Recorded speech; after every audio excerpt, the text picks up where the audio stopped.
Ibu kandung NS atau Nizam menduga Anwar Satibi terlibat dalam kematian anaknya. Kini baru ibu tiri yang ditetapkan sebagai tersangka. Pasalnya ibu kandung Nizam, Lisnawati, mendapat banyak kesaksian dari saudara-saudara perihal perlakuan Anwar. Kapolres Sukabumi AKBP Samian mengatakan kini sudah menetapkan TR, ibu tiri Nizam, sebagai tersangka. Satreskrim sudah menetapkan tersangka, yaitu saudari TR yang merupakan ibu tiri, katanya. Samian mengatakan TR menjadi tersangka atas dugaan kekerasan. Sudah kita tetapkan sebagai tersangka atas dugaan kekerasan, baik fisik maupun psikis, katanya. TR berdalih melakukan kekerasan fisik berupa jewer, tampar, cakar untuk mendidik. Karena ini sebagai orang tua ya, berdalih mendidik anaknya, katanya.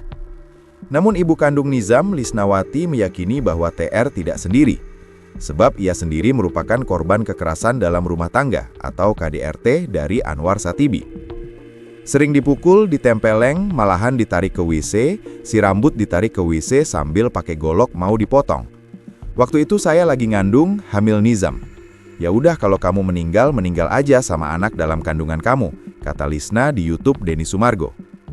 1 tahun menikah, Lisna mengaku pernah mengalami luka memar. Dulu mah kayak memar juga pernah, katanya. Namun sayangnya semua perlakuan tersebut tidak ia dokumentasikan. Waktu itu kan nggak punya HP juga saya mah.